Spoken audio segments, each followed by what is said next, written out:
Hi everyone and welcome to Mrs. J's cooking class. Today I will be teaching you how to make a healthy banana bread. So we of course need to have a few tools. You need to have a bowl that you can actually whisk all of the ingredients. You also need to have a fork. So when you're going to put the ingredients in the bowl, we need to mix it up. Some of you might prefer to have a spatula when you do that. And we also need that at the end when we're going to put our dough into our baking tin. So when it comes to the baking tin, that comes in different shapes. I like to use a long one.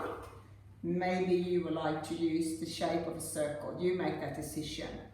But to make sure our cake is not sticking onto the tray, there's two tips that I'm going to give to you. I always grease my tin with butter and then I add some breadcrumbs. That's a really good tip. The other one, you actually take a piece of baking paper and then you line that around your baking tin. Alright, we also of course need ingredients, otherwise we can't do this banana cake. So you need to have butter, just 70 grams of butter. We need to have half a cup of honey. We need to have 2 mashed up bananas. Now when it comes to the bananas, they have to be ripe. So if you find bananas in the shop who's got a lot of brown dots, that is a great banana to bring back home. Or you might even have bananas at home and you can wait till they have ripened. You also need to have 2 eggs that we're going to add into our dough.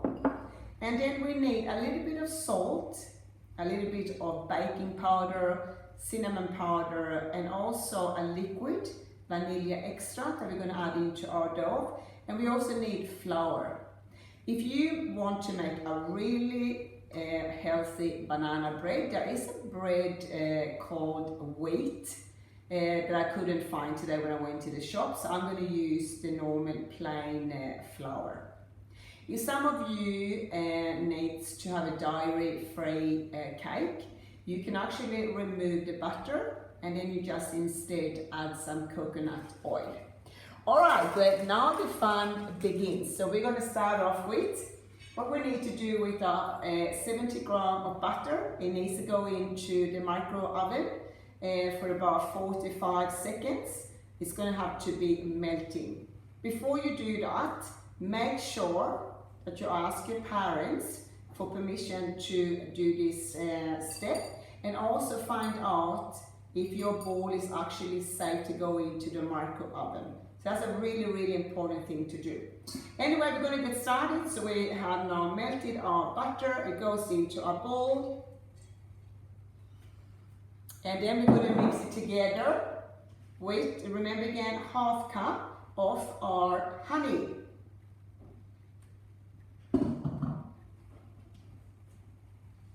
Honey can be a little bit tricky to get out, so you can use like a spoon or even your spatula to get all of the honey out of your cup.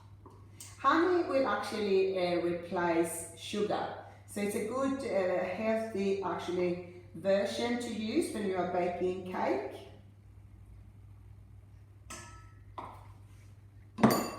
And then we're going to have our ripe bananas. When we are smashing our bananas and mashing them, I always use like a plastic chopping board and I put it on there, and then I use my fork to really make sure it's all mashed. And after that, pop it into your bowl.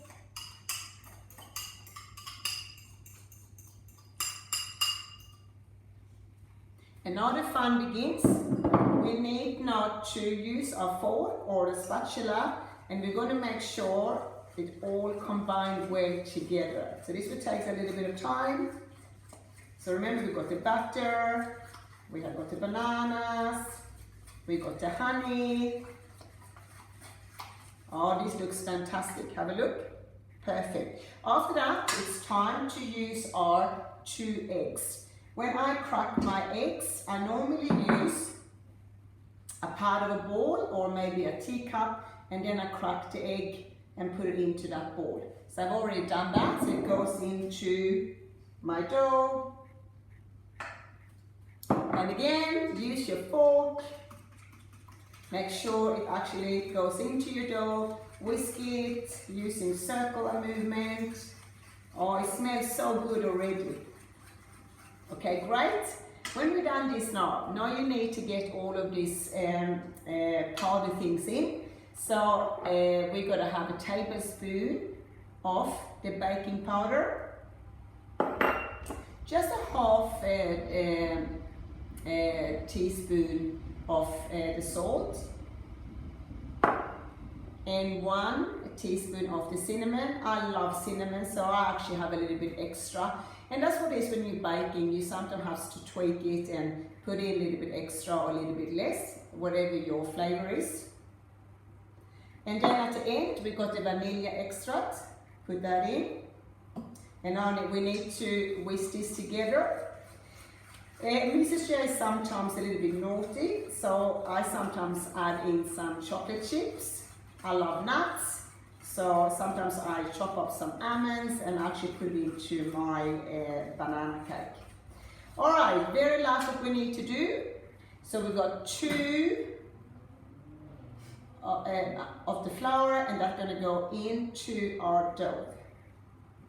So we've got a lot of flour. And we need to mix that together and really make sure it actually combined really well. Not saying that we're going to over whisk it, but it actually has to combine with all of the other ingredients. So I'm going to put it on, and I'm going to do a lot of work here. So make sure you don't have flowers flying all over your kitchen. Oh, it's coming really nicely together. All right, so I'm done. Now is the time when I am swapping over and using my spatula, because that's going to make all my dough going into my baking tray. All right, so I take it, put it in. It smells so good.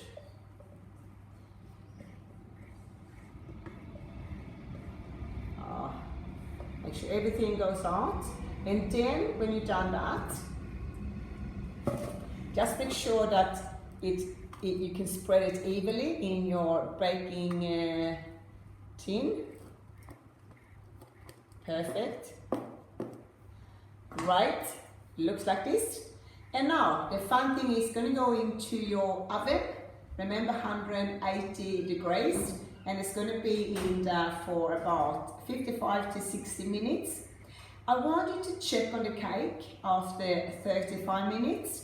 Because sometimes it can be a little bit too brown. So what I would do is to use a bit of baking paper, and I will just after 35 minutes cover that up.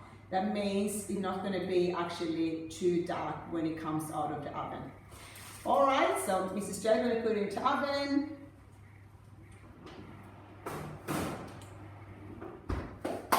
I'm putting my timer on for 35 minutes. After 35 minutes, remember again, I will grab the baking paper and I will pop it on top of my cake. Now, whoop, all of a sudden, 60 minutes have gone and I actually done with my cake. So I take it out of the oven. I let it cool for about 10 minutes. And then after 10 minutes, I would then take it out of my tin and I would put it on this like tray to make it cool down. Sometimes I'm covering it up with like a tea towel. And then it's ready to go. I'm going to give you your tips. If you don't want to eat the whole banana cake, you can actually put it in the freezer. It will last all the way up to 3 months. If you want to just have room temperature and leave it, you can actually have that for 5 days. So again, this is your banana cake. Well done everyone, and enjoy a cup of tea with your banana cake. Thank you so much for tuning in, and I will see you next week. Have a great day. Bye.